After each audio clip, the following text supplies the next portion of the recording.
Vendí la empresa por 36 millones de pesos y decidí celebrarlo con mi hijo y su esposa. Reservé una mesa en el restaurante más elegante del pueblo. Cuando ellos salieron a la pista con una canción lenta, un guardia de seguridad se acercó a mí y me dijo: «Vi que ella puso algo en su vaso de jugo». 15 minutos después, me levanté y me fui. Me alegra que estés aquí.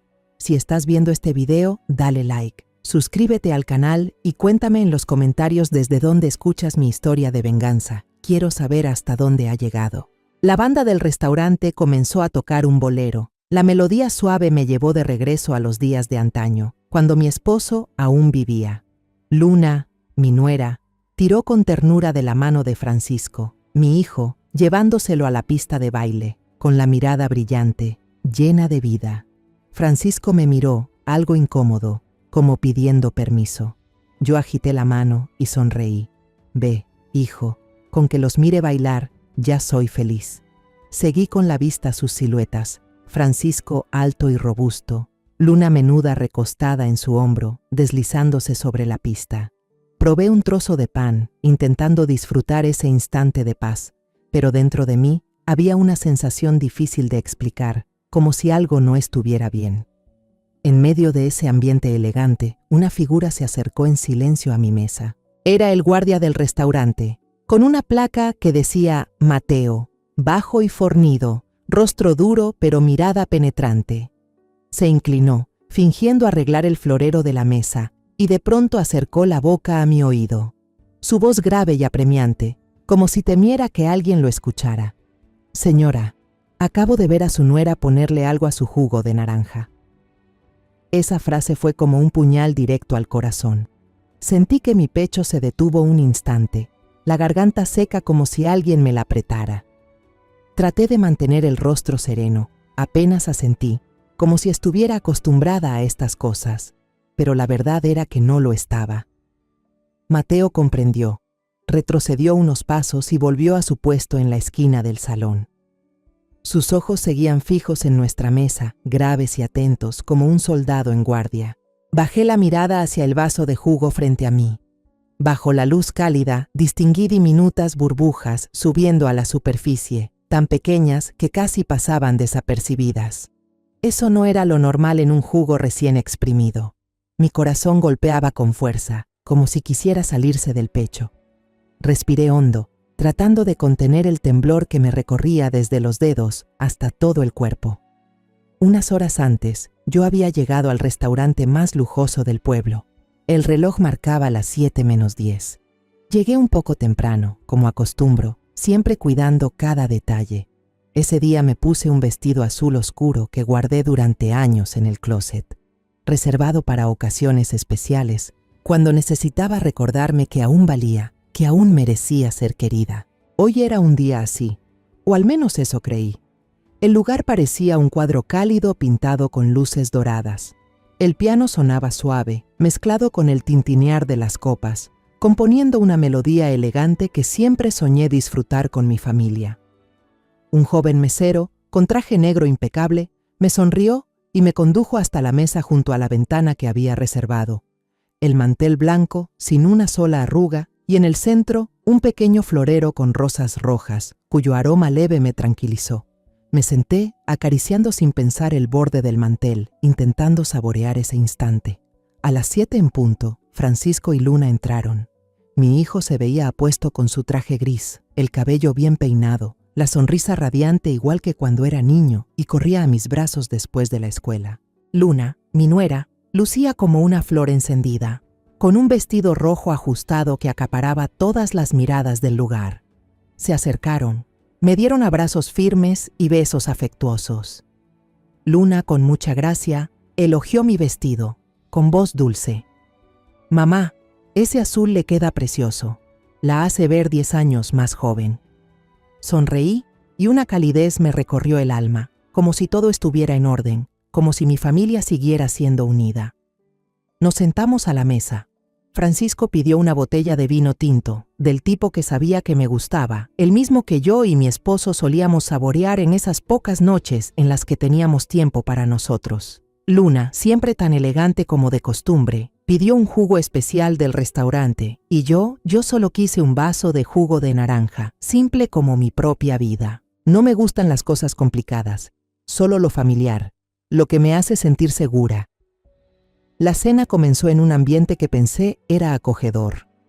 Francisco hablaba con entusiasmo sobre un nuevo proyecto en la empresa, su voz llena de energía, los ojos brillando mientras describía planes ambiciosos.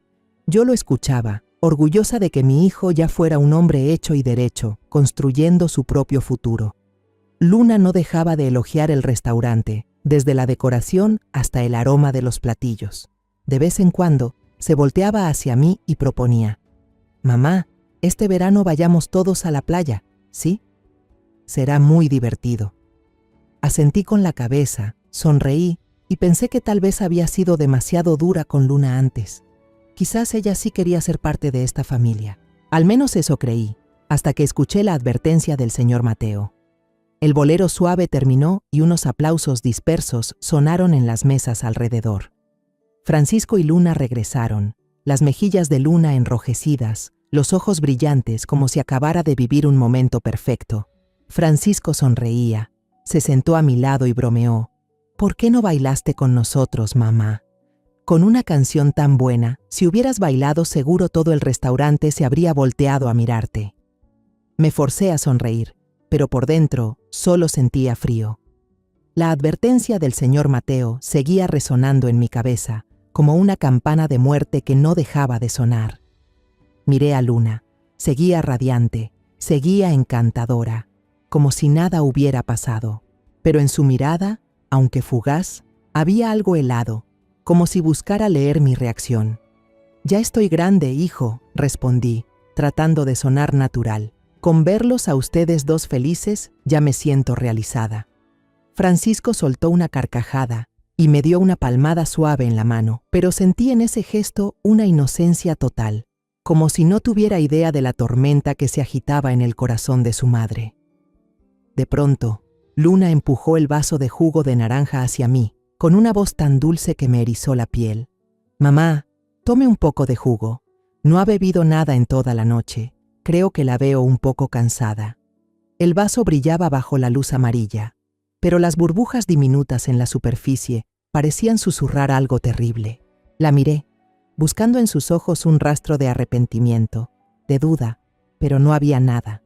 Solo una sonrisa perfecta, la misma que antes había confundido con preocupación genuina. Me llevé la mano a la sien, fingiendo cansancio. «Ay, no sé por qué. Me siento un poco mareada», dije, con voz débil, alargando las palabras para que los dos lo escucharan. Francisco se alarmó enseguida, inclinándose hacia mí. «Mamá, ¿está bien? ¿Quiere que llame a un doctor?». Negué con la cabeza. Sonreí para tranquilizarlo, pero por dentro solo quería gritar, agarrarlo de los hombros y decirle que su esposa, la mujer a la que amaba, estaba tramando hacerme daño. Pero no podía. No era por miedo, sino porque sabía que sin pruebas, Francisco nunca me creería. Pensaría que su madre estaba loca, que estaba celosa de su felicidad. Extendí la mano para tomar el vaso de jugo de naranja, dejando que mi mano temblara a propósito. Quería que ellos me vieran débil, que pensaran que no sospechaba nada. Pero luego, como si fuera por accidente, incliné el vaso. El líquido anaranjado se derramó sobre el mantel, formando un gran charco que empapó la esquina de la servilleta de lino blanco. «¡Ay, Dios mío!», exclamó Luna, con la voz un poco aguda, mezclada con un toque de fastidio que intentaba disimular. Un mesero corrió de inmediato con un trapo y disculpas atropelladas, como si él mismo hubiera derramado el vaso. En medio de ese caos, yo agarré rápidamente la servilleta empapada de jugo. La doblé con cuidado y la metí en el bolsillo profundo del abrigo colgado junto a mi silla. Mi movimiento fue rápido y discreto, pero mi corazón latía con fuerza, como si todo el mundo pudiera escucharlo. Esa servilleta, empapada y pesada, era la única prueba que tenía. Era lo que demostraría que no estaba loca, que lo que el señor Mateo dijo era verdad. Francisco puso su mano en mi hombro, con voz preocupada. «Mamá, ¿está bien? Se ve muy pálida». Lo miré a los mismos ojos que había mirado desde que era un niño, ojos que siempre confiaron en su madre. Pero ahora no sabía si aún confiaba en mí, cuando su esposa, sentada justo al lado, estaba interpretando el papel de nuera perfecta. «Debe ser que no estoy acostumbrada al ruido», respondí con voz débil. «Me siento un poco sofocada, hijo. En un rato estaré bien». Luna intervino enseguida, con voz dulce, pero que yo noté forzada. «¿Quiere que le pida un vaso de agua? Se sentirá mejor». Yo negué con la cabeza y sonreí levemente. «No hace falta, hija, estoy bien». Vi su mirada pasar por el charco de jugo sobre la mesa con un destello de tensión, pero pronto recuperó la calma y siguió hablando con Francisco como si nada. Le hice una seña al mesero para pagar. Francisco quiso sacar la billetera, pero yo ya había puesto mi tarjeta de crédito. «Hoy invito yo», dije con firmeza. «No discutas conmigo». No quería alargar más ese momento. No quería quedarme ni un segundo más en un lugar donde sentía que la falsedad me asfixiaba. Francisco sonrió y negó con la cabeza. «Mamá, siempre es igual, nunca me deja pagar». Al levantarme, me apoyé en la silla como si estuviera a punto de caerme. Francisco enseguida me tomó de la mano, con voz llena de preocupación. «Mamá, déjeme llevarla a casa. No está bien y yo no me quedo tranquilo». Negué con la cabeza forzando una sonrisa. «No hace falta, hijo. Quédense y disfruten la noche. Tomaré un taxi y en un rato estaré mejor».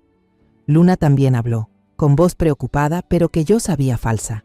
«Cuídese mucho, déjeme pedirle un taxi».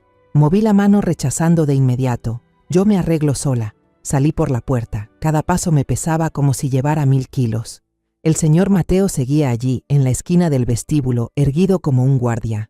Nuestros ojos se cruzaron solo un instante, pero suficiente para sentir su empatía y su alerta. Asentí levemente, un gesto discreto, en lugar de la gratitud que no podía decir en voz alta.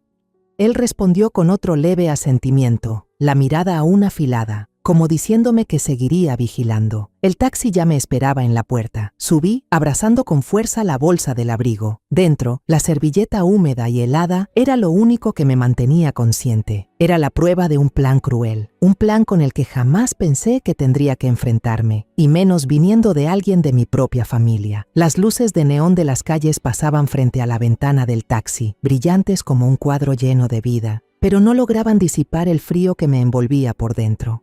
Me quedé en silencio, sosteniendo la bolsa del abrigo, sintiendo la servilleta húmeda como una evidencia pesada que me recordaba la verdad brutal que acababa de ocurrir. Cuando el taxi se detuvo frente a la casa, bajé con pasos pesados, como si cargara una montaña sobre los pies. La casa estaba oscura, silenciosa hasta lo aterrador, como si también temblara ante lo que yo acababa de vivir. Colgué el abrigo en el perchero, pero mis manos temblaban tanto que casi dejo caer la bolsa. Con cuidado saqué la servilleta, cada movimiento lento, temiendo que desapareciera. Estaba empapada, con un fuerte olor a naranja, y ya no era un objeto inerte, sino una acusación silenciosa. Abrí el refrigerador. Tomé una bolsa de plástico limpia. Puse la servilleta adentro. Cerré el cierre hermético con fuerza y la guardé en el compartimiento frío. Cerré la puerta. Me quedé un instante de pie, todavía aferrada al manillar como si lo necesitara para no desmoronarme. Levanté el teléfono y marqué el número del laboratorio privado en el que había confiado durante años. Mi voz aún temblaba, aunque intenté hablar con claridad. «Hola, soy Lola Villaseñor. Mañana llevaré una muestra. Es muy importante. ¿Podría darle prioridad y revisarla de inmediato?» Al otro lado, la voz conocida de un viejo amigo me contestó con sinceridad. «Doña Lola, no se preocupe, yo me encargo. Tráigala mañana temprano y le daré el resultado lo más rápido posible». Le agradecí y colgué, pero la sensación de alivio no llegó. En su lugar, apareció un miedo difuso, como si hubiera entrado en un camino sin salida. Me dejé caer en el sillón viejo de la sala, donde Jorge y yo solíamos sentarnos horas a hablar del futuro. Encendí la lámpara de mesa, la luz amarillenta iluminó el retrato de boda en la pared. En la foto, Jorge y yo estábamos juntos, sonriendo como si el mundo entero nos perteneciera. Jorge, con su cabello negro y sus ojos cálidos, Siempre me hacía sentir segura. Al mirarlo, los recuerdos regresaron tan vivos que casi podía escuchar su risa. Casi podía oler la harina de aquellos días que compartíamos. Recordé las madrugadas, cuando aún había neblina, y Jorge y yo nos levantábamos a las 3 para amasar en la pequeña cocina de la panadería Panaderías Villaseñor. En ese entonces, la tienda era solo una esquina vieja, con un horno gastado y unas cuantas mesas de madera flojas. Pero nos teníamos el uno al otro y la certeza de que, con esfuerzo, todo saldría bien. Recuerdo el sudor corriendo por la frente de Jorge cuando cargaba los sacos de harina. Recuerdo su sonrisa cuando la primera tanda de pan se vendió en pocas horas. «Lola, ¿viste? Les gustan nuestros panes», exclamó, levantándome en un giro en medio del local, cubiertos ambos de harina. Aquellos años, aunque duros, fueron los más felices de mi vida. La panadería fue creciendo, de un pequeño local a convertirse en la cadena Panaderías Villaseñor, famosa en toda la región. Abrimos más sucursales, contratamos empleados, y cada noche, al contar el dinero en el cuarto detrás de la tienda, Jorge y yo soñábamos con un futuro mejor para Francisco, nuestro pequeño hijo. Pero, como en una pesadilla, Jorge se fue de repente. Una enfermedad fulminante me lo arrebató, dejándome con un dolor imposible de curar y un imperio de pan dulce que tuve que sostener sola. Yo lo hice todo por Francisco. Me desvelaba, me levantaba temprano, corría de un lado a otro entre las tiendas, siendo madre y padre al mismo tiempo, además de comerciante. Quería que él tuviera una vida mejor que la nuestra, que no tuviera que preocuparse como su madre antes. Cuando Francisco creció, inteligente y trabajador, pensé que había cumplido con mi deber. Y cuando se casó con Luna, suspiré aliviada, creyendo que por fin podría descansar. Luna, con su sonrisa radiante y su manera dulce de hablar, me hizo creer que mi familia estaba completa. Los fines de semana solían venir a casa, llevarme a misa, al mercado o simplemente sentarse conmigo a compartir una comida familiar. Yo pensaba, Lola, lo lograste. Le diste a Francisco un hogar. Por esa confianza decidí vender la cadena de panaderías. 36 millones de pesos, una cifra enorme, era el fruto de toda mi vida y la de Jorge. Soñé con el día en que vería a Francisco y a Luna felices al recibir ese dinero. Soñé con que lo usarían para construir un futuro sólido, quizá una casa nueva, un negocio propio, o incluso ese viaje del que Luna hablaba tanto. Imaginé sus miradas agradecidas, sus abrazos fuertes, sus palabras sinceras de agradecimiento. Pero ahora, sentada en la sala fría, me doy cuenta de que me equivoqué. Ese dinero, que pensé que traería felicidad, se convirtió en la razón por la que Luna quiere que yo desaparezca. Extiendo la mano hacia el marco de la foto de boda. Mis dedos rozan la sonrisa de Jorge. «Amor», susurro, «¿qué debo hacer?» Las lágrimas corren calientes por mis mejillas, quemando mi piel. Recuerdo las palabras que Jorge solía decir, que la familia era lo más importante, que mientras nos tuviéramos, nada sería imposible de superar. Pero ahora, la familia que intenté mantener se está desmoronando. No por una pérdida, sino por una traición. Luna, a quien consideré una hija, a quien abrí mi corazón, pudo ser tan cruel.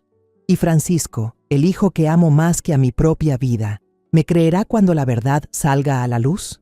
El péndulo del reloj marca las 11 de la noche, cada golpe como un martillazo en mi pecho. Apago la luz, pero la oscuridad no me ayuda a escapar de los pensamientos que me desgarran. Me siento en la sala helada, sintiéndome más sola que nunca. Perdí a Jorge, perdí aquellos días felices, y ahora estoy perdiendo la fe en mi propia familia. A la mañana siguiente me levanté cuando aún estaba oscuro, no porque quisiera, sino porque no podía dormir. Toda la noche la imagen del vaso de jugo de naranja con esas burbujas diminutas me atormentó, como un recordatorio de que casi pierdo la vida.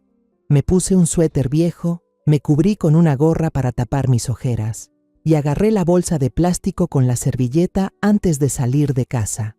La calle estaba desierta. Solo se oía el canto aislado de los pájaros y, a lo lejos, el camión de la basura rodando. Caminaba rápido, como si al ir más lento no tuviera el valor para enfrentar lo que estaba por venir. El laboratorio estaba en una esquina tranquila, con un letrero tan pequeño que parecía no querer llamar la atención. Cuando llegué, don Carlos, el administrador y viejo amigo de la familia, ya me estaba esperando en la puerta. Llevaba una bata blanca, el rostro amable pero lleno de preocupación al verme. «Lola, llegaste temprano», dijo con voz grave. «Entra, ya preparé todo». Asentí sin decir nada y le entregué en silencio la bolsa de plástico. «Carlos, necesito saber con exactitud qué hay aquí dentro», insistí, la voz temblorosa aunque trataba de mantener la calma. «Esto es cuestión de vida o muerte, ¿entiendes?». Él me miró con seriedad y luego asintió. «Entiendo, Lola. Te daré el resultado lo más rápido posible. Quédate tranquila. No quería volver a casa. No quería sentarme en la sala fría donde cada rincón me recordaba los días que había perdido. En lugar de eso, fui a una pequeña cafetería cercana donde solía sentarme con Jorge los fines de semana por la mañana, cuando éramos jóvenes y la vida estaba llena de esperanza. Pedí una taza de té de manzanilla, lo único que pensé que podría calmar la tormenta dentro de mí. La camarera, una chica joven, sonrió y me preguntó si quería pastel, pero negué con la cabeza. No podía comer, no podía pensar en nada más que en la servilleta que estaban analizando. Me senté junto a la ventana, mirando a la gente pasar. Madres empujando cochecitos, hombres apurados rumbo al trabajo, parejas de la mano riendo y conversando. Ellos se veían felices, despreocupados. Yo, en cambio, me sentía atrapada en una pesadilla sin salida. Me obligaba a seguir con mi rutina como si nada pasara. Al mediodía pasé por el supermercado, compré algo de verduras, un poco de leche y unas cuantas cosas que en realidad no necesitaba. Empujaba el carrito entre los estantes, con las manos en las zanahorias pero los ojos fijos en el teléfono, esperando una llamada. La cajera, una chica joven, me miró y sonrió. «¿Está bien, señora?». Hoy se la ve un poco cansada. Sonreí forzada y respondí: «Sí, seguro que es por no dormir bien. Gracias». Pero por dentro solo quería gritar que no estaba bien, que tenía miedo, que acababa de descubrir que alguien a quien consideraba como un hijo podía estar intentando hacerme daño. A primera hora de la tarde, el teléfono vibró. Era Carlos. «Lola, ¿puedes volver? Ya tengo el resultado». Su voz era grave, sin emoción, pero noté la seriedad. Corrí de regreso al laboratorio. El corazón me latía con fuerza, como si cada latido fuera una advertencia. Carlos me recibió en la puerta y me condujo a una oficina pequeña con solo un escritorio de madera vieja y unas cuantas sillas. Cerró la puerta, colocó un papel sobre la mesa, el rostro endurecido como nunca lo había visto. «Siéntate, Lola», dijo con voz grave. Me senté, aferrando el borde de la silla para no temblar. «Señora Lola», empezó Carlos sin apartar la vista de mí. «La muestra de agua en la servilleta contiene digitalis, un veneno extraído de la planta digital. Se suele usar en medicamentos para el corazón, pero con esta dosis…». Se detuvo, respiró hondo, como si ni él quisiera continuar. «Si hubieras bebido todo ese vaso de agua, habría provocado la muerte en unas horas. Los síntomas parecerían un infarto natural, nadie sospecharía nada». Mis oídos zumbaban, como si de repente el mundo entero quedara en silencio. Me temblaban las manos al tomar el informe. Las letras se borroneaban ante mis ojos. Digitalis, muerte, infarto. Esas palabras eran como cuchilladas directas al corazón. Carlos continuó, la voz baja pero clara. «Este medicamento no se vende libremente, Lola. Para conseguirlo se necesitan contactos especiales, normalmente en el mercado negro de medicinas. Alguien hizo esto a propósito». Lo miré. Quería preguntar algo, pero la garganta se me secó y no pude pronunciar palabra. Solo asentí. Di las gracias y doblé con cuidado el informe antes de guardarlo en mi bolso. Al salir del laboratorio, el sol de la tarde me hizo entrecerrar los ojos. Pero ese sol no podía calentarme. Por dentro solo sentía un frío helado, como si todo mi cuerpo se estuviera congelando. Mis sospechas se habían confirmado. Esto no era un malentendido, no era mi paranoia. Era un plan para matarme, premeditado, y la persona detrás de todo era Luna, mi nuera, a quien yo había querido como a una hija. Esa noche me senté sola en la sala. La luz tenue de la lámpara iluminaba el resultado del examen sobre la mesa. Las letras frías, digitalis, dosis letal, Parecían mirarme fijamente, obligándome a enfrentar la verdad cruel. Cerré el puño, las uñas clavándose en mi palma, intentando frenar el torbellino de pensamientos. Sabía que no podía seguir así, sentada, dejando que el miedo me consumiera. Necesitaba actuar. Necesitaba a alguien que me ayudara a sacar la verdad a la luz. Sola no tendría fuerzas suficientes. Entonces recordé a Fernanda Cruz. Ella había sido amiga de Jorge, una investigadora policial aguda de quien mi esposo siempre hablaba con respeto. Si pasa algo grave, busca a Fernanda, solía decir. Ella nunca se rinde. Tras jubilarse, Fernanda abrió una agencia de detectives privados, y aunque hacía años que no la veía, sabía que era la única en quien podía confiar ahora. Levanté el teléfono, la mano me temblaba tanto que casi lo dejo caer. Cuando escuché su voz al otro lado de la línea, grave y segura, me di cuenta de cuánto estaba temblando yo. «Fernanda», dije con voz quebrada, «necesito que me ayudes. Es cuestión de vida o muerte». Ella no preguntó mucho, solo respondió, «Lola, mañana en la mañana ven a mi oficina, trae todo lo que tengas». Asentí, aunque sabía que no podía verme, y colgué. Me quedé sentada allí, en la habitación oscura, sintiendo que todo el mundo estaba en mi contra. Pero la voz de Fernanda, aunque breve, me dio una pequeña chispa de esperanza, como una llama débil en medio de la tormenta. A la mañana siguiente llegué a la oficina de Fernanda, en el segundo piso de un edificio antiguo en el centro del pueblo. El edificio se veía viejo, con la pintura descascarada, pero las ventanas grandes que daban a la calle principal me transmitían seguridad, como si nada pudiera escapar del ojo de Fernanda. Ella me recibió en la puerta, su pelo corto y canoso, sus ojos agudos que no dejaban pasar ningún detalle. «Entra, Lola», dijo con una voz suave pero con autoridad. Entré, abrazando con fuerza mi bolso, donde estaba el resultado del examen, ese papel pequeño pero tan pesado como un tribunal entero. Me senté en la silla de madera frente al escritorio de Fernanda y le conté todo desde el principio. La advertencia del señor Mateo, el vaso de jugo con burbujas extrañas, la servilleta que guardé a escondidas y el resultado frío del examen. Lo conté despacio, tratando de que las emociones no me dominaran, pero mi voz seguía temblando, sobre todo al mencionar a Luna. «No quiero creerlo», dije con los ojos ardiendo, «pero todo apunta a que mi nuera hizo esto». Fernanda escuchaba, tomando notas rápidamente, sin interrumpirme ni una sola vez. Cuando mencioné Digitalis, sus ojos se entrecerraron, como si hubiera captado una pista importante. «No es fácil conseguir esto, Lola», dijo con voz grave. «Digitalis no es algo que se pueda comprar en la farmacia de la esquina. Voy a seguir el rastro de su suministro». Fernanda no dudó. Tomó el teléfono y llamó a un viejo conocido del gremio, un ex policía que había trabajado con ella muchos años. Alcancé a escuchar parte de la conversación. Su voz era firme, sin dejarle espacio al otro para negarse. Minutos después colgó y se volvió hacia mí. «Tenemos una cita. Esta noche, en un bar pequeño en las afueras. Esa persona puede saber quién vendió Digitalis. ¿Quiere acompañarme?» Asentí de inmediato, sin pensarlo. Necesitaba verlo con mis propios ojos. Necesitaba saber la verdad, aunque doliera. Esa noche llegamos a un bar escondido, donde la luz era tenue y el olor a cerveza rancia impregnaba cada rincón.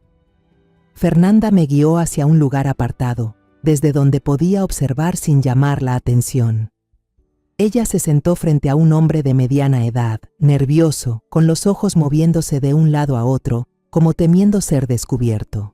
No alcanzaba a oír lo que decían, pero veía a Fernanda tranquila, con un tono sereno, asintiendo a veces o lanzando preguntas cortas. El hombre al inicio esquivaba, pero bajo la mirada penetrante de Fernanda, poco a poco empezó a hablar. Al cabo de unos minutos, Fernanda volvió a mi mesa, con una mirada seria. «Él admitió haber vendido una dosis de Digitalis», murmuró, «a un hombre elegante, en un coche de lujo.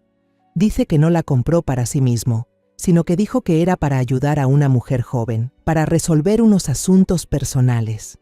Sentí que el corazón me daba un vuelco. «¿Una mujer joven?», repetí con la voz temblorosa. Fernanda asintió y siguió. Le pedí más detalles. Lo describió como un hombre de cabello entrecano, voz autoritaria, y mencionó que había dado clases de negocios en la universidad. Al oír clases de negocios, un nombre me atravesó la mente, vago pero aterrador, don Julián Herrera. Recordé que Luna lo había mencionado en una cena meses atrás. Lo describía con admiración, como un antiguo profesor, alguien con gran influencia en el mundo empresarial. En aquel momento pensé que era un comentario sin importancia, pero ahora ese nombre me atravesaba como una daga. Julián Herrera, susurré, casi sin poder controlarme. Fernanda me miró fijo. ¿Lo conoce? Negué con la cabeza, aunque por dentro sabía que no podía negar lo evidente. Yo escuché a Luna hablar de él una vez, nada más, pero lo recuerdo. Cuando salimos del bar, la noche estaba helada, pero yo sentía el cuerpo ardiendo. Fernanda me puso la mano en el hombro y dijo con firmeza: «Voy a encontrarlo, Lola, pero debe estar preparada. Es muy probable que este hombre tenga un lazo directo con su nuera». Asentí, aunque por dentro todo era un torbellino. Don Julián Herrera. Ese nombre ahora era como un fantasma, escondido en las sombras, arrastrándome a un laberinto de dudas y miedo. El mismo hombre que alguna vez Luna había nombrado. Pasaron algunos días desde el encuentro en el bar, y yo vivía como una sombra, arrastrando mis horas con el corazón pesado. Cada timbre en la puerta, cada notificación en el teléfono me hacía sobresaltarme, como si Luna estuviera al acecho, esperando el momento de terminar lo que había empezado. Intentaba ocuparme limpiando la casa, cocinando platos que nadie probaba, pero mi mente volvía una y otra vez al vaso de jugo de naranja, a la advertencia del señor Mateo, y al nombre de don Julián Herrera, un fantasma que poco a poco se volvía más nítido. Luego llamó Fernanda. Su voz al teléfono seguía siendo grave y firme, pero había algo más urgente que de costumbre. «Lola, ¿puede venir a mi oficina ahora mismo? Tengo algo que necesita ver». No pregunté nada más, solo me puse el abrigo a toda prisa, agarré mi bolso y salí corriendo. En el camino no dejaba de preguntarme: ¿qué más hay? ¿Qué secreto más cruel puede volver a atravesar mi corazón? La oficina de Fernanda seguía igual, con esas paredes viejas y las grandes ventanas que daban a la calle. Ella estaba sentada detrás del escritorio, con un grueso expediente de tapas grises y esquinas gastadas frente a ella. Cuando entré, me empujó el expediente hacia mí, con la mirada seria. «Siéntese, Lola, lo que hay aquí no es nada agradable». Me senté, con las manos temblando al abrir la primera página. Era una serie de documentos de deudas, números negros y gruesos sobre papel blanco, como cuchilladas en mis ojos. Luna debía al banco, a fondos de crédito clandestinos, incluso a casinos ilegales. Más de 4 millones de pesos en total, una cifra enorme, tan grande que no podía imaginar cómo había logrado ocultarlo a Francisco. «Parece que Francisco no sabe nada de esto», dijo Fernanda con voz firme. «Todas las deudas están a nombre de Luna. No hay ningún rastro de su hijo». Me quedé atónita, sintiendo que el suelo se desmoronaba bajo mis pies. Recordé las veces que Francisco se quejaba, con voz preocupada pero aún con cariño: «Luna vuelve a salir con sus amigas hasta tarde, mamá. Le gusta comprar cosas, ya sabe, pero estoy un poco preocupado». Yo había sonreído, lo había tranquilizado, diciéndole que las parejas jóvenes a veces necesitan su espacio. Ahora me daba cuenta de que todo era mentira. Aquellas salidas con amigas, aquellas compras, eran en realidad noches en que Luna se hundía en los casinos, apostando el futuro de nuestra familia. Pasé la página del expediente, con el corazón latiendo con fuerza, y entonces me detuve ante unas capturas de pantalla de mensajes impresas claramente en papel. El destinatario decía JH. Supe de inmediato que era Julián Herrera. Un mensaje me dejó helada. Ella ya vendió la cadena de tiendas. 36 millones de pesos están en la cuenta. Solo falta que ella desaparezca. Francisco heredará todo, y por supuesto, ese dinero también será mío. Esas palabras frías, venenosas, eran como un cuchillo directo al pecho. Sentí que me faltaba el aire, como si alguien me estuviera apretando la garganta. Luna, la nuera que siempre me llamaba mamá, con una sonrisa dulce, a quien yo había preparado comidas de fin de semana, a quien le había cosido el vestido de novia, era capaz de escribir palabras tan crueles. Cerré el expediente, con las manos temblando tanto que casi se me cae. Fernanda me puso la mano en el hombro. Su voz se suavizó, como para consolarme. Lo ve, Lola, el motivo está clarísimo. Deudas enormes, una ambición sin fondo y alguien detrás moviendo los hilos. Pero esto no es todo. Sigo investigando más. La miré buscando una respuesta, pero tenía la garganta seca. Al final solo pude decir una frase con la voz rota. Francisco, el chico nunca va a creer esto. Fernanda asintió, con una mirada llena de empatía pero firme. El amor lo tiene ciego, Lola, pero la verdad, cuando se muestra con pruebas, no se puede negar. Me quedé en silencio, abrazando fuerte el expediente como si fuera lo único que me mantenía entera, y al final me levanté para agradecerle a Fernanda. Cuando salí de la oficina, ya caía la tarde, la luz dorada y anaranjada cubría la calle, pero yo solo sentía frío. Caminé de regreso a casa, sin querer tomar un taxi, como si caminar me ayudara a ordenar los pedazos dentro de mí, pero cuanto más caminaba, más me dolía. Dolor por la traición de Luna, dolor por Francisco, mi hijo al que había dedicado mi vida para proteger, viviendo dentro de una mentira que él ni siquiera imaginaba.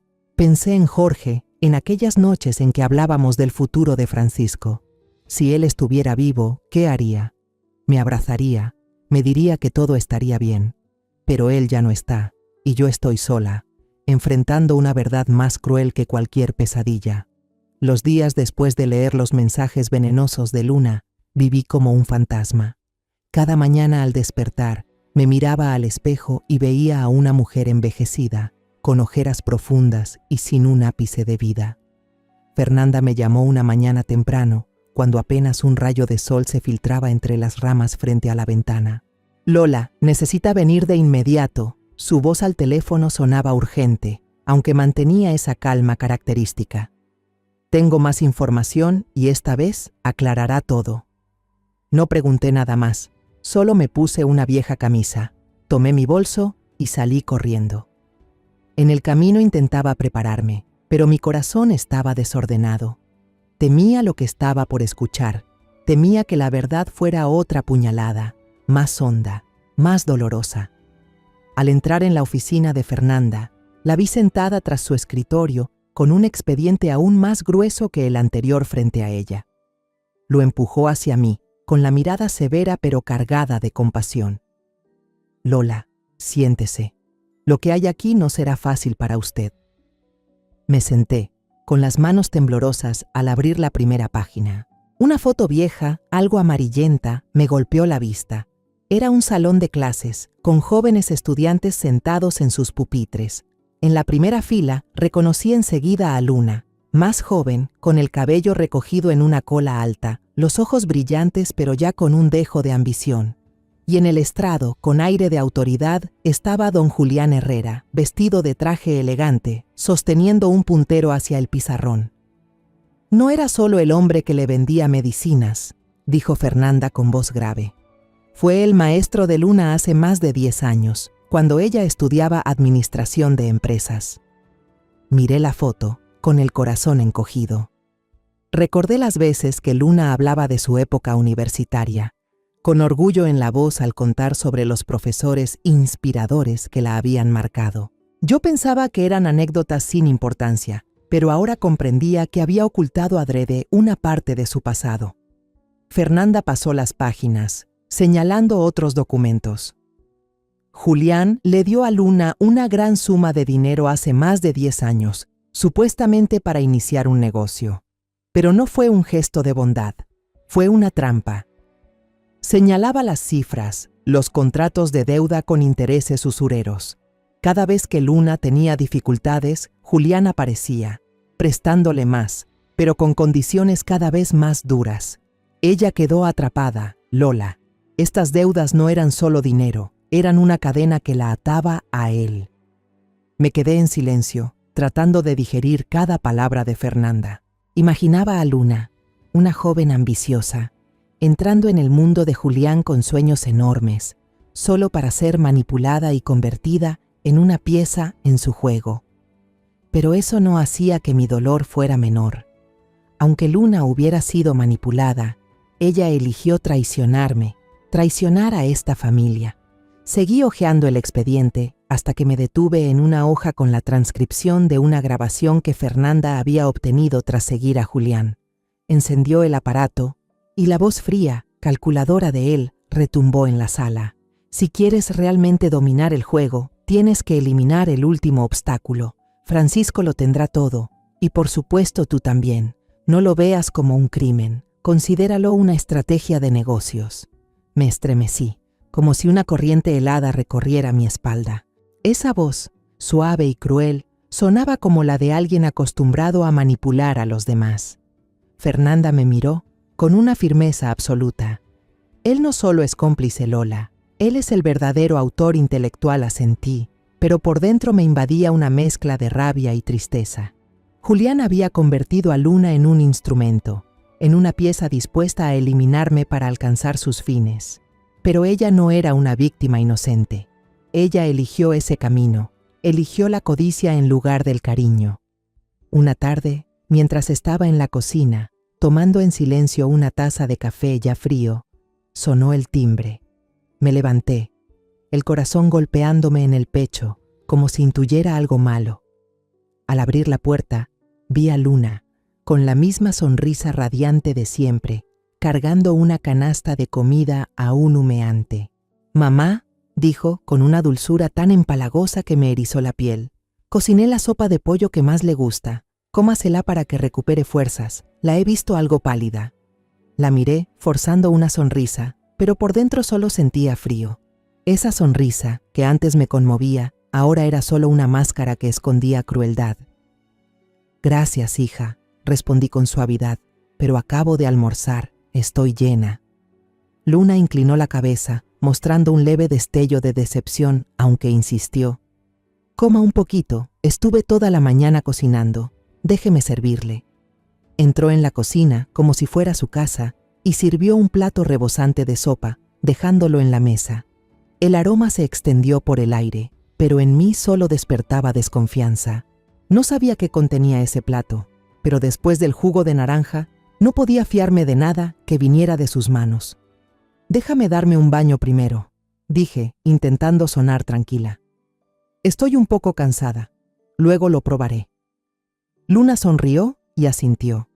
«Está bien, mamá. Descanse. Le dejo la sopa aquí». Cuando se dio la vuelta, tomé el plato y lo llevé al baño, vaciándolo en el inodoro. El agua arrastró aquel líquido que no me atrevía a probar, mientras mi corazón latía con fuerza, como si acabara de escapar de un peligro invisible. Me quedé mirando el remolino, sintiendo que junto con la sopa también se deslizaba mi confianza. Al día siguiente, Luna volvió, esta vez con una caja de pasteles que decía haber hecho ella misma. «Mamá, preparé flan, sé que le gusta, ¿verdad?», dijo con la misma voz dulce, aunque yo detecté un matiz forzado. Tomé la caja, le di las gracias, pero apenas se marchó, abrí la tapa, miré los brillantes postres dorados y los arrojé todos al basurero del patio. Me quedé inmóvil, con la mano aún aferrada al borde, como si estuviera tirando un pedazo de mi propio corazón. Luna había sido alguien a quien quise, alguien en quien confié para darle felicidad a Francisco. Ahora, cada gesto suyo solo me causaba miedo y dolor. Francisco no sabía nada de esto. Pasaba todo el día en el trabajo, rara vez contestaba el teléfono, y cuando lo hacía, respondía con prisa. «Mamá, estoy muy ocupado, en la noche le llamo». Pero en la noche nunca llamaba. Quise contarle, hablarle del jugo de naranja, de los resultados de los análisis, de las deudas y de los mensajes crueles de Luna, pero sabía que no me escucharía. Una vez, insinué algo sobre la comida que ella me traía, y él lo desestimó enseguida. «Mamá, usted siempre piensa mal. Luna solo se preocupa por su salud. Mi esposa no es así».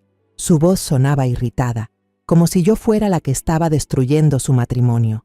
Quise gritar que no era desconfianza, que tenía pruebas, pero me contuve. Todas las pruebas estaban con Fernanda, porque no me atrevía a guardarlas en casa, por miedo a que Luna las descubriera. Una noche decidí que tenía que enfrentar a Francisco, Le mandé un mensaje, citándolo en casa. «Hijo, ven esta noche, necesito hablar de algo importante», escribí, con la mano temblando al apretar enviar. Francisco llegó, pero apenas entró, noté en su cara que no estaba contento. «Mamá, ¿qué pasa que es tan urgente?», preguntó, con un tono un poco molesto. Respiré hondo, me senté frente a él y empecé a contar. Le hablé de la advertencia del señor Mateo, del vaso de jugo, de los resultados con Digitalis. Traté de mantener la calma, pero las lágrimas amenazaban con salir. «Francisco, no quiero creerlo, pero todo indica que Luna intentó hacerme daño». Él me miró, con los ojos llenos de confusión, y de pronto frunció el ceño y me gritó: «Mamá, siempre tienes prejuicios contra mi esposa. ¿Crees que Luna es capaz de algo así? No quiero escuchar nada más». Su voz retumbó, cortante, como una cuchillada directa a mi corazón. Quise explicarle, mostrarle las pruebas, pero me di cuenta de que no llevaba nada conmigo. Todos los documentos, todos los mensajes estaban con Fernanda para mantenerlos a salvo. Solo pude quedarme ahí, viendo cómo mi hijo se levantaba, cerraba la puerta de un portazo y se iba. El golpe de la puerta sonó como una explosión, dejándome sola en la habitación vacía. Me quedé inmóvil, con las manos en la cara y las lágrimas corriendo. Me sentí completamente sola, como si el mundo entero me hubiera dado la espalda. Francisco, el hijo al que dediqué mi vida para proteger, ahora estaba del lado de quien quería lastimarme. Pensé en Jorge, en los días en que juntos superamos tantas dificultades, y me pregunté qué haría él si estuviera aquí.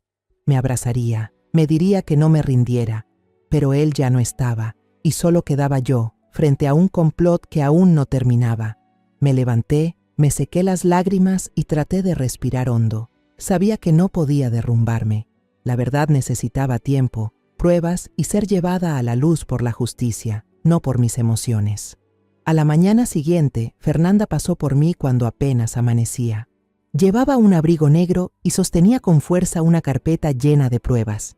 Los resultados con Digitalis, los papeles de las deudas de Luna, los mensajes envenenados y la grabación con la voz fría de Julián. Miré la carpeta y sentí que no eran solo papeles, sino una parte entera de mi vida.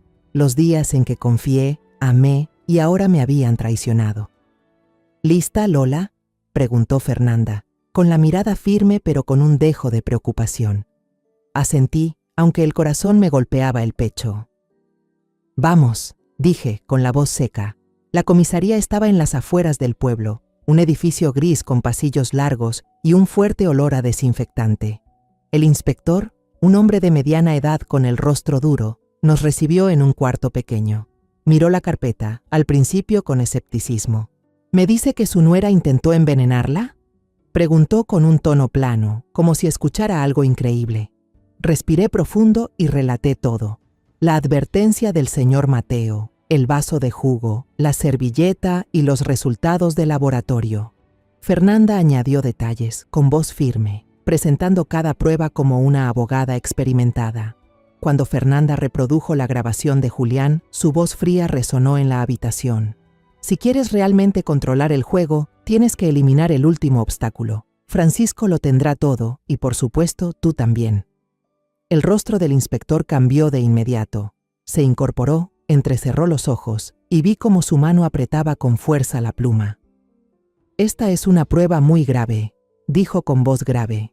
«Abriremos una investigación oficial de inmediato». Asentí, sintiendo como si me quitara un peso de encima, pero al mismo tiempo un nuevo dolor despertaba. Eso significaba que arrestarían a Luna, y Francisco, mi hijo, tendría que enfrentarse a una verdad cruel. Solo 2 días después, Fernanda me llamó, su voz apresurada. «Lola, atraparon a Luna». Justo cuando salía de un casino clandestino, me quedé inmóvil, con el teléfono apretado en la mano. «¿La atraparon?», pregunté con voz temblorosa. «Sí, y también a Julián», respondió Fernanda. «Él estaba a punto de huir, pero la policía irrumpió en su departamento de lujo. A los 2 les pusieron las esposas». No dije nada, solo asentí, aunque sabía que ella no podía verme. Sentí un alivio extraño, pero pronto fue reemplazado por el dolor. Luna, a quien alguna vez consideré como hija, ahora era una criminal. Y Francisco. ¿Qué sería de él al enterarse? Fui a la comisaría en cuanto supe que Francisco estaba allí.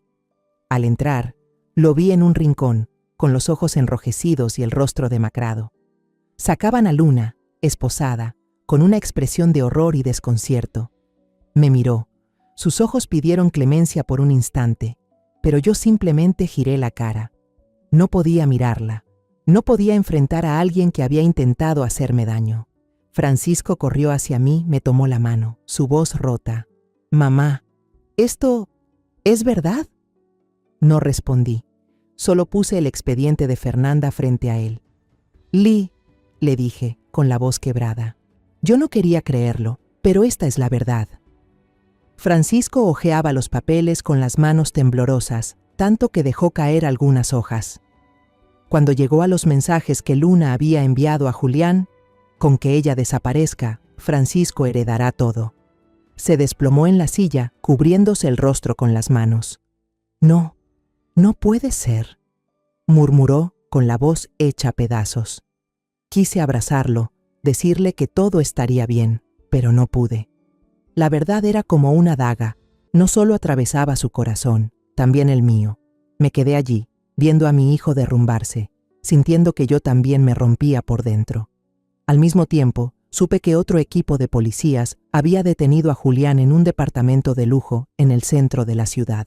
Él, el empresario respetable que aparecía en revistas de negocios, ahora esposado, con la mirada esquiva mientras lo llevaban.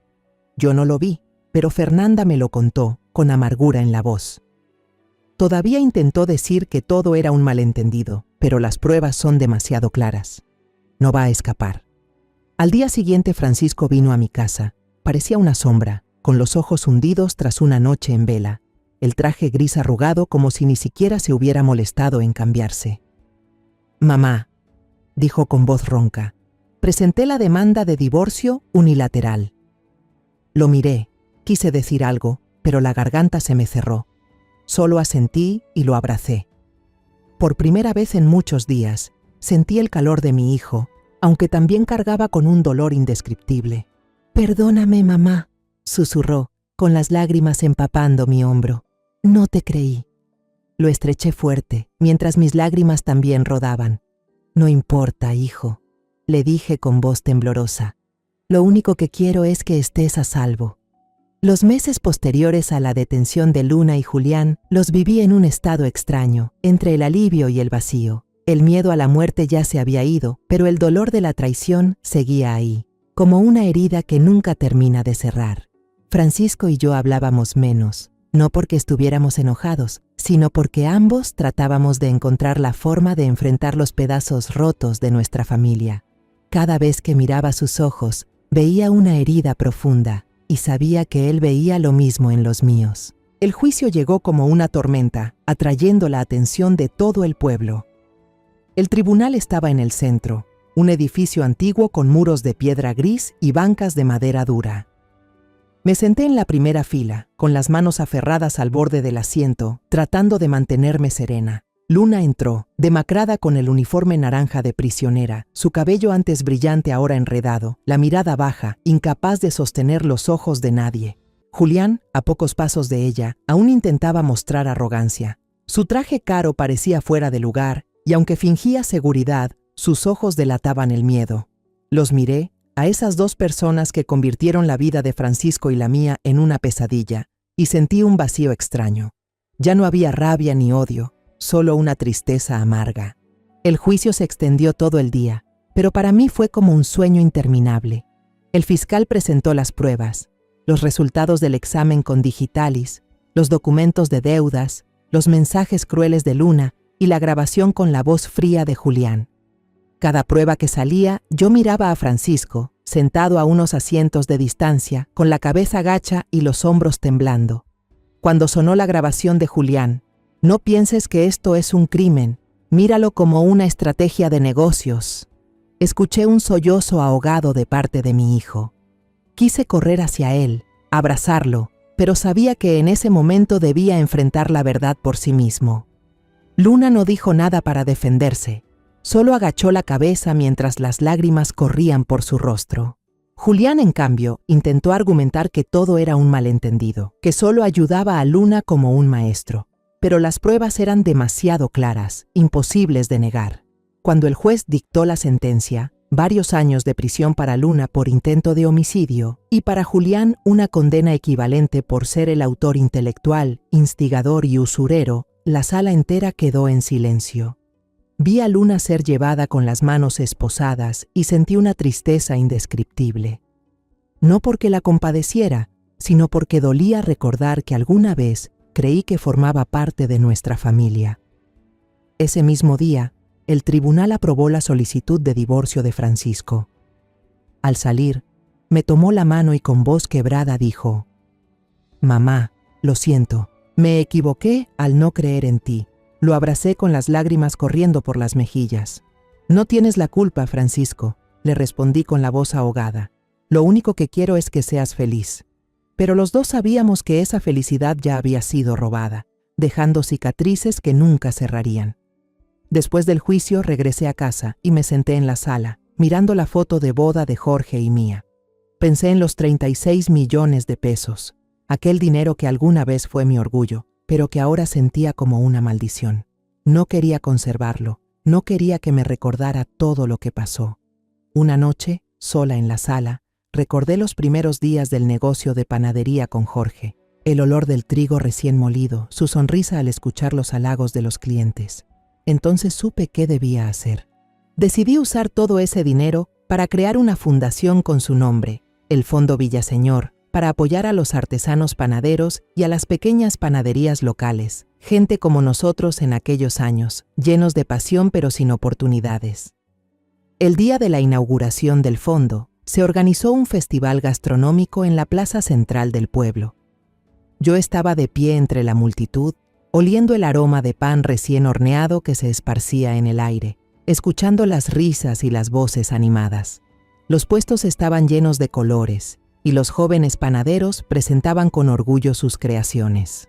Una chica joven, con los ojos brillantes, subió al escenario, tomó el micrófono y dijo: «Yo solía pensar que mi sueño de abrir una panadería era solo una ilusión, pero gracias al Fondo Villaseñor tuve la oportunidad.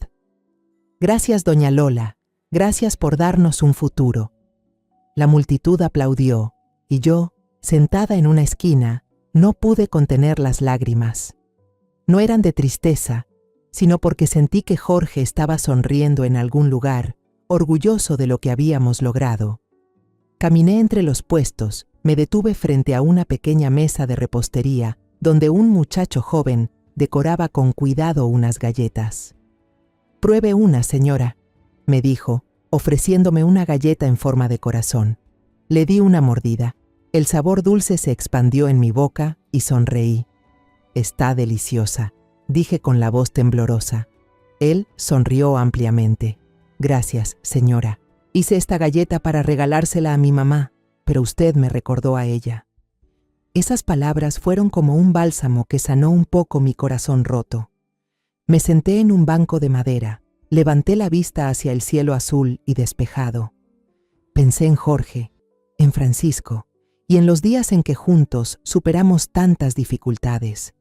Pensé en Luna, en el dolor que dejó, pero ya no sentí rencor. Elegí perdonar, no por ella, sino por mí misma, para poder seguir adelante. El verdadero legado de la familia Villaseñor no son los 36 millones de pesos, sino los valores que dejamos, la confianza, la fortaleza y el amor por la comunidad.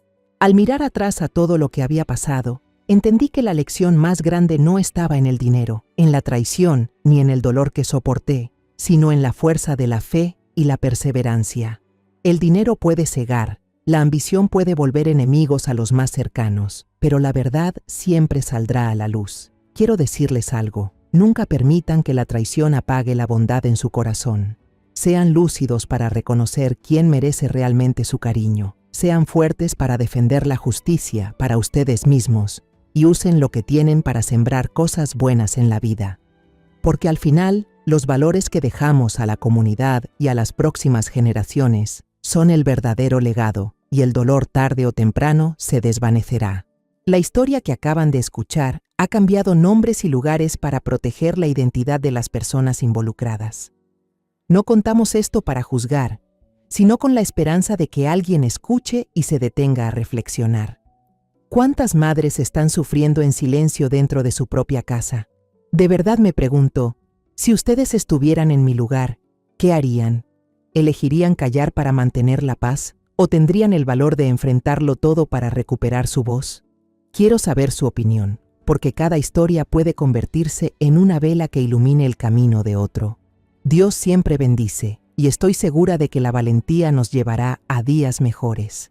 En este momento, en la pantalla final, les dejaré 2 de las historias más queridas del canal. Estoy segura de que los sorprenderán. Gracias por quedarse conmigo hasta este instante.